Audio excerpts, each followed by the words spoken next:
स्वागत है आप सबका। आज का हमारा अध्ययन का बिंदु है संधि। देखिए, संधि प्रकरण को प्रारंभ करें उससे पहले हम चर्चा कर लेते हैं कि संधि से प्रश्न किस प्रकार के आएंगे। देखिए, अगर हम बात करते हैं रीट एग्जाम की, तो रीट एग्जाम में संधि के जो प्रश्न होते हैं, चाहे वह लेवल फर्स्ट हो चाहे सेकंड हो, उसमें भी भाषा फर्स्ट हो या चाहे सेकंड हो, उनमें गद्यांश और पद्यांश से प्रश्न पूछे जाते हैं या फिर अलग से भी प्रश्न देकर के प्रश्न पूछ लिया जाता है। अब तक जो एग्जाम हुए हैं उन एग्जामों में संधि से जो प्रश्न पूछे गए हैं उनमें एक शब्द दे दिया जाता है, उस शब्द का संधि विच्छेद पूछ लिया जाता है या संधि विच्छेद देकर के संधि पद बनाना पूछ लिया जाता है, या जो प्रश्न का तरीका है एक शब्द देकर के उसमें संधि कौन सी है, इस प्रकार के प्रश्न पूछे जाते हैं। अगर हम चर्चा करते हैं कक्षा 10 तक के स्तर की, तो कक्षा 10 तक के स्तर पे दो प्रकार के प्रश्न पूछे जाते हैं और इन दो प्रकारों में एक प्रकार एक शब्द दे दिया जाता है, उसका संधि विच्छेद पूछा जाता है और वहीं पे उस संधि का नाम भी पूछा जाता है कि इसमें संधि कौन सी है। और दूसरे तरीके में संधि विच्छेद दे दिया जाता है, उस संधि विच्छेद के स्थान पे संधि पद बनाना होता है तथा वहीं पे संधि का नाम भी बताना होता है। इस प्रकार के प्रश्न पूछे जाते हैं। अगर हम चर्चा करते हैं संधि प्रकरण की, तो देखिए, बहुत से ऐसे छात्र हैं जिनको संधि प्रकरण में समस्या आती है। किसी को थोड़ी बहुत आती है, किसी को ज्यादा आती है। पढ़ने के बाद भी एक मन में रह जाता है कि संधि प्रकरण अभी हमारा अच्छे से नहीं हुआ, हमें अच्छे से नहीं आ रहा है, ये बहुत सौ की शंका रहती है। मैं एक बात बताना चाहता हूं, यहीं पे स्पष्ट कर देना चाहता हूं कि हमारा जो यहां अध्ययन का तरीका होगा, उस तरीके से आपको इस प्रकार से सिखाया जाएगा कि बाद में आपकी कोई शंकाएं संधि को लेकर के ना बने और ना ही आपको संधि प्रकरण कठिन लगे। और हमारे पढ़ाने के पश्चात जो तरीका हम अध्ययन में अपनाएंगे, उस तरीके से अध्ययन करने के पश्चात एग्जाम में चाहे कितने भी कठिन प्रश्न आए, चाहे प्रश्नों का कितना भी कठिन स्तर क्यों ना हो, आप आसानी से 100% उन प्रश्नों के उत्तर दे पाओगे। अब देखिए, हमारा जो अध्ययन का तरीका होगा वह व्याकरण के सूत्रों को लिख करके या उन सूत्रों की व्याख्या करके नहीं होगा।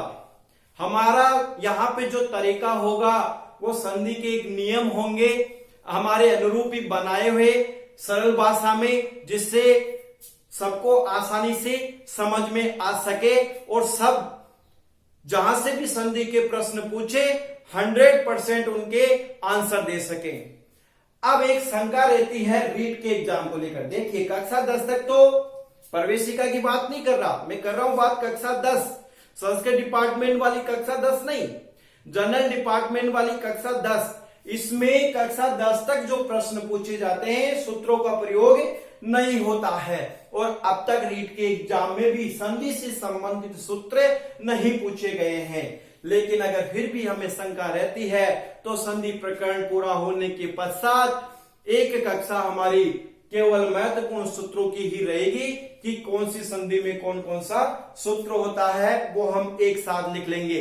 अभी केवल हमारा तरीका होगा कि अब तक जिस प्रकार से प्रश्न पूछे गए हैं उस प्रकार से अध्ययन करने का और उन प्रश्नों के आंसर 100% देने का। अब देखिए, संधि की अगर हम बात करते हैं तो संधि का अर्थ होता है जोड़ या मिलाप। जो ये जोड़ होता है, ये जोड़ दो वर्णों के मध्य होता है।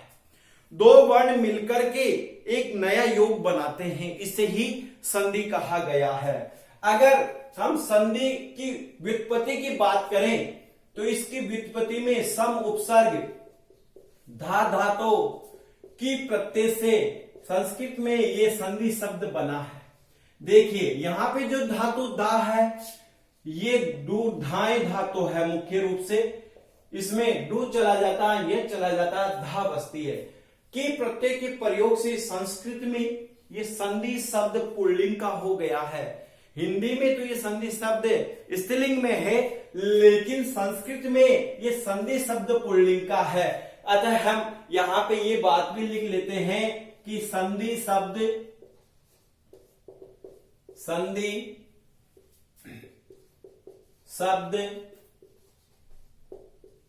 पुल्लिंगो अस्ति, संधि शब्द पुल्लिंग का है। देखिए अवग्रह है। अब बात करते हैं हम संधि की परिभाषा की। पहले व्याकरणात्मक परिभाषा हम यहां पे देख लेते हैं। देखिए हमारे त्रिमुनि हुए हैं, उनमें से है पाणिनि जी, और उन्होंने एक सूत्र लिखा है और वह सूत्र में ही संधि की परिभाषा उन्होंने स्पष्ट की है। देखिए सूत्र है पर सन्निकर्ष, पर है सन्निकृष है संहिता। अब देखिए इस सूत्र को अगर हम देखते हैं तो पर का तात्पर्य यहां पे हो गया पूर्व या पर। पूर्व यानी पहले वाला, पर यानी बाद वाला, प्लस के पहले वाला और प्लस के बाद वाला। इस प्रकार से सन्निकृष, सन्निकृष का तात्पर्य हो गया अत्यंत समीपता, और संहिता, संहिता का तात्पर्य हो गया यहां पे संधि। इस प्रकार से हो गया कि पूर्व पर वर्णों की अत्यंत समीपता या फिर सन्निधि ही संधि कहलाती है। ये व्याकरणात्मक परिभाषा यहां पे हो गई है। कैसे पूर्व पर वर्णों के एक उदाहरण के जरिए देखते हैं हम, और उदाहरण लेते हैं हम गण प्लस इस। देखिए यहां पे हम गण में से ए इधर आ गया हमारा, क्योंकि यह हलंत हो जाता अगर यहां पे ए नहीं होता तो, और इधर से हमने लिया ई और ये बच गया से। अब देखिए ई और ए दोनों मिलकर के, इन दोनों की समीपता या इन दोनों की अत्यंत सन्निधि होकर के एक वर्ण बन रहा है यहां पे ए। ये दोनों मिलकर के एक का निर्माण कर रहे हैं, एक का योग हो रहा है। तो देखिए इधर गण रह गया, इधर स रह गया, और जब हम मिलाते हैं तो शब्द हमारा बन गया यहां पे गणेश है। हम संस्कृत में पढ़ रहे हैं, विसर्ग लगाइए गणेश। देखिए ए और ए मिलकर के दोनों का संयोग होकर के यहां पे ए में हो गया। इस प्रकार से दो वर्णों के योग को यहां पे संधि कहा गया है। लिख लीजिए इसको जल्दी से। कुछ और परिभाषाएं भी यहां हम संधि की लिखते हैं।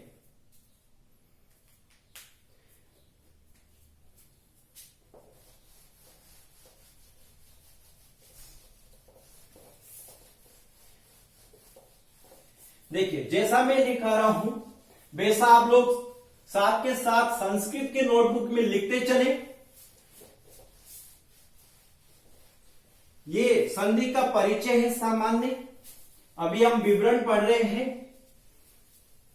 देखिएगा अगर परिभाषाओं में और देखते हैं तो एक परिभाषा आ रही है वर्ण संधानम। वर्ण संधानम संधिर्भवति, वर्णों की अत्यंत समीपता ही संधि है। एक बात आ गई। दूसरी अगर परिभाषा देखते हैं यहां पे तो वो परिभाषा यहां हो गई है वर्णानाम मेलनम संधि ही, वर्णों का मिलना ही संधि है। वर्णों का योग होना, संयोग होना ही यहां पे संधि है। अगर हम तीसरी परिभाषा देखें तो द्वयोर, देखिए अगर हम दूसरी परिभाषा यहां पे देखते हैं तो वर्ण द्वयोर कीजिए इसको, द्वयोर ना, वर्ण द्वयोर मेलनम, वर्ण द्वयोर मेलनम संधिर्भवति,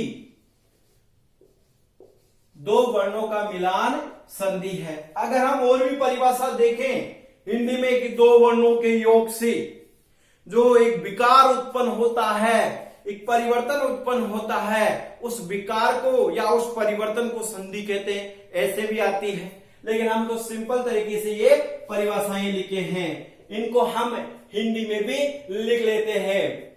देखिए, वर्णों की अत्यंत समीपता ही संधि है। वर्णों की अत्यंत समीपता ही संधि है, या दो वर्णों के मेल को संधि कहते हैं। वर्ण द्वयोर मेलनम संधि भवति, वर्णों के मेल को संधि कहते हैं, तो सिंपल है। तो दो वर्णों के योग को, दो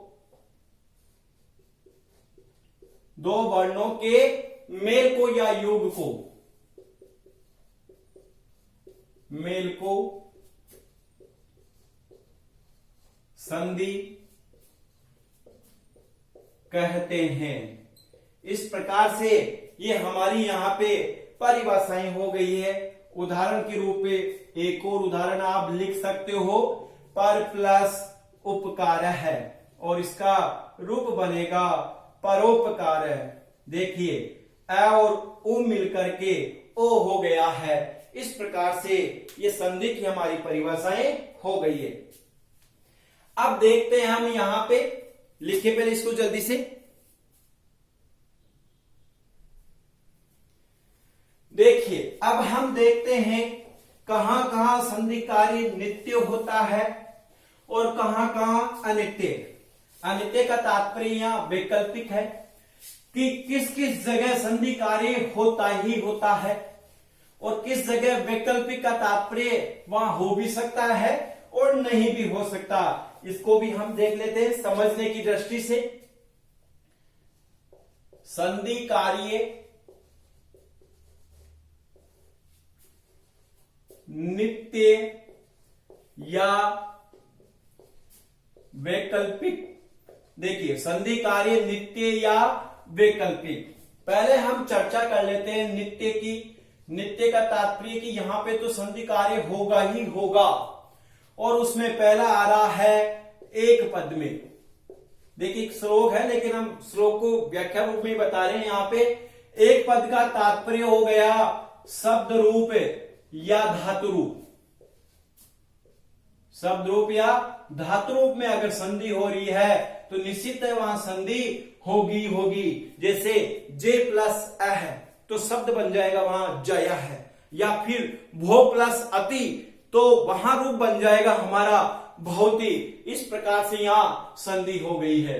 दूसरा यहां पे कह रहा है कि आगे उपसर्ग हो और पीछे धातु हो तो वहां पे भी संधि कार्य नित्य होगा। जैसे हमारा शब्द था व्याकरण, व्याकरण में हमने देखा था वी आंग उपसर्ग क्री धातु, ल्योट पढ़ते तो आगे हुआ, लेकिन पहले हम आगे की स्थिति देख रहे हैं।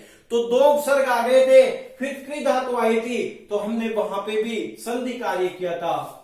तीसरे नंबर पे ये कह रहा है कि समास की स्थिति आ रही हो, समास हो रहा हो, अगर वहां समस्त पद में अगर संधि कार्य हो रहा है तो निश्चित होगा ही होगा। एक उदाहरण है अव्ययभाव समास में प्रत्येकम, जिसका विग्रह होता है एकम, एकम प्रति।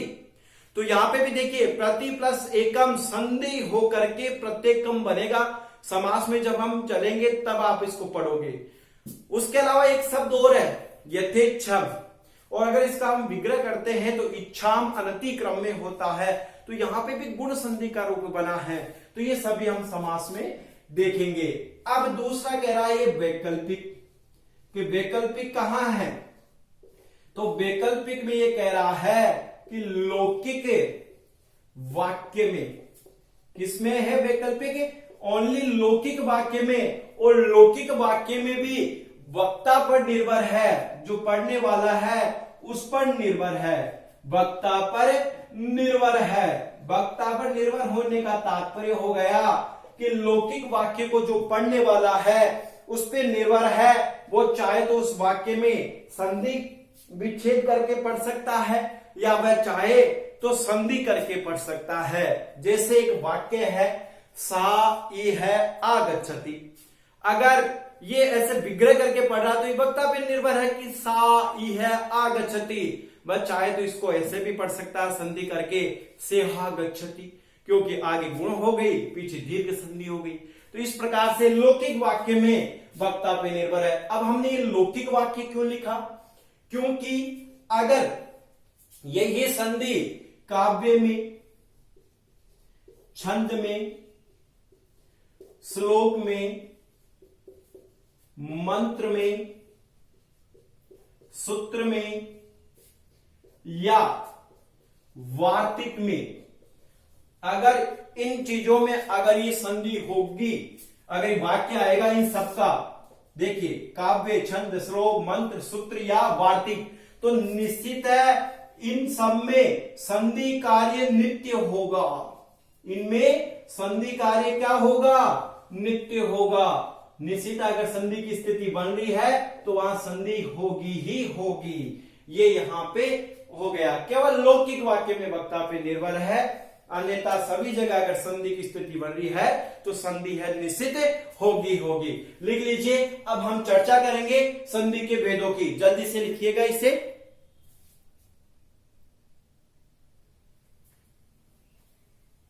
देखिए संधि के भेदों की चर्चा करते हैं तो वैयाकरण सिद्धांत कौमुदी या फिर व्याकरण की प्रक्रिया परंपरा में एक पंक्ति मिलती है पंच संधि प्रकरणम, और इस कारण से संधि के वहां पे 5 भेद माने गए। लेकिन लघु सिद्धांत कौमुदी इत्यादि में 3 प्रकरणों में ही संधि का विस्तार किया गया है, संधि को बताया गया है। इस कारण से वहां हम 3 भेद मानते हैं। अब देखिए संधि के 3 भेद माने या 5 भेद माने, ये समस्या यहां सबसे बड़ी हो गई है।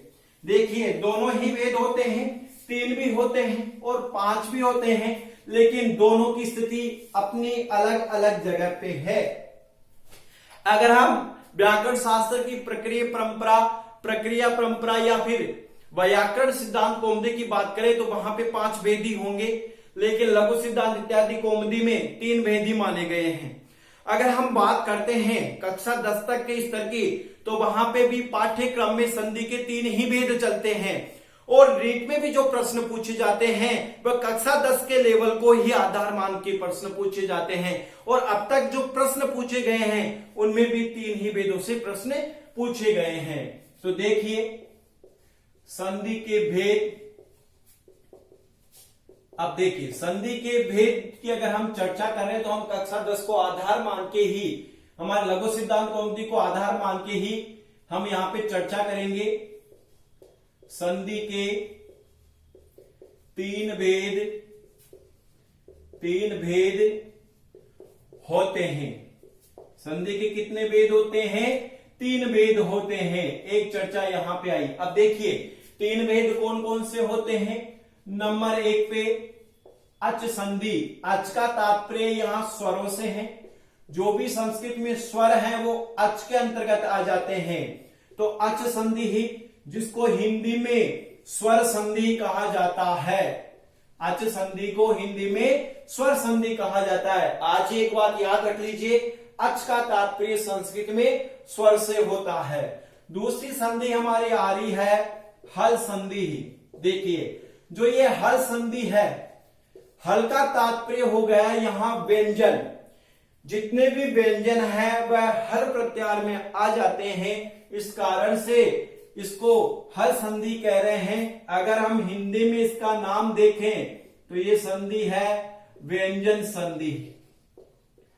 और नंबर 3 पे इसका भेद है विसर्ग संधि।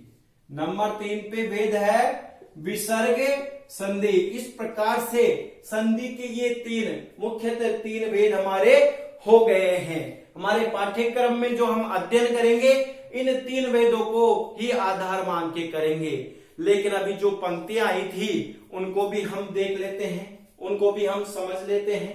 पहले इसको लिख लीजिए। देखिए 3 भेद आपने कर लिए।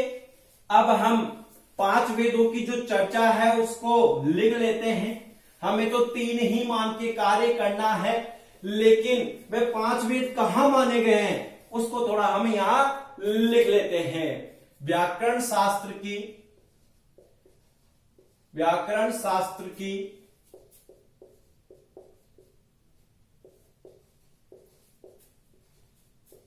प्रक्रिया परंपरा में, देखिए व्याकरण शास्त्र की प्रक्रिया परंपरा में संधि 5 प्रकार की मानी गई है। संधि 5 प्रकार की मानी गई है। एक बात यहां पे आ गई है कि संधि कितने प्रकार की मानी गई है?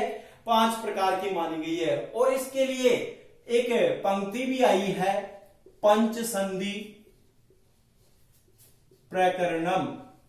इस प्रकार के प्रश्न पहली बात हमें पूछेगा ही नहीं। अगर प्रश्न पूछता भी है तो ये निश्चित है आपको दोनों में से एक ही ऑप्शन देगा, या तो 3 या फिर 5। अगर दोनों ऑप्शन ही दे देता है तो निश्चित एक ऑप्शन में मिलेगा अ या ब, अ या स, यानी दोनों ऑप्शनों का आया हुआ मिलेगा। अगर ऐसा नहीं मिलता है तो निश्चित आपको फिर व्याकरण सिद्धांत कौमुदी या प्रक्रिया परंपरा ये शब्द आपको मिलेगा, तो ही आपको 5 बताने होंगे। अगर इस प्रकार की कुछ भी नहीं मिलते हैं और सीधा प्रश्न होता है संधि के भेद कितने हैं, और ये दोनों ही ऑप्शन में दे देता है और दोनों को एक जगह का आंसर भी नहीं है, तो निश्चित ये क्वेश्चन फिर डिलीट होगा। इस प्रकार का फिर प्रश्न वहां नहीं बचता है, इसलिए आप ऐसी कोई शंका ही ना रखें। अब देखिए यहीं पे लिख लेते हैं व्याकरण सिद्धांत, व्याकरण सिद्धांत कौमुदी।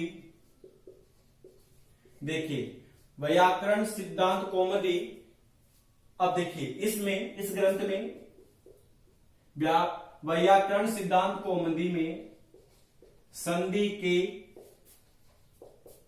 5 भेद माने गए हैं।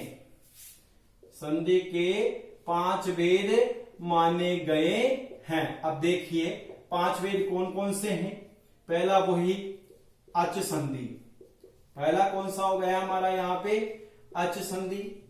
नंबर 2 पे प्रकृति भाव संधि। अब देखिए ये जो प्रकृति भाव संधि है ये लघु सिद्धांत कौमुदी इत्यादि में हमारे अच संधि में ही मान लिया जाता है। नंबर 3 पे हल संधि, हल संधि। नंबर 4 पे विसर्ग संधि और नंबर 5 पे भेद माना गया है स्वादि संधि। देखिएगा ये स्वादि इत्यादि संधि है, स्वादि संधि, ये स्वादि संधि हमारे विसर्ग संधि में ही भेद मान लिया गया है। जो हम अध्ययन करेंगे उसमें इस प्रकार से ये 5 भेद माने गए हैं। हमने यहां संधि के भेदों की भी चर्चा की। एक बार फिर कह देता हूं, अगर संधि से प्रश्न पूछेगा, मान लो अगर भेदों से प्रश्न पूछ लेता है तो 3 और 5 में से एक ऑप्शन देगा आपको। अगर दोनों ही दे रहा तो निश्चित इन दोनों के आंसर का एक ऑप्शन दे भी वहां पे साथ में लिखेगा कि दोनों ही या अब दोनों ही।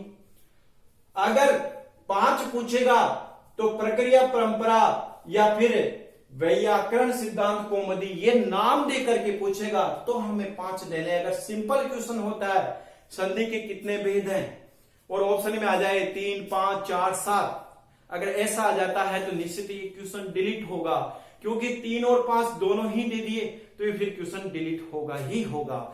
उन्होंने स्थिति स्पष्ट नहीं करी कि संधि में कहां से आप भेद पूछ रहे हैं, कहां की आप बात कर रहे हैं। तो लिख लीजिए इन सबको।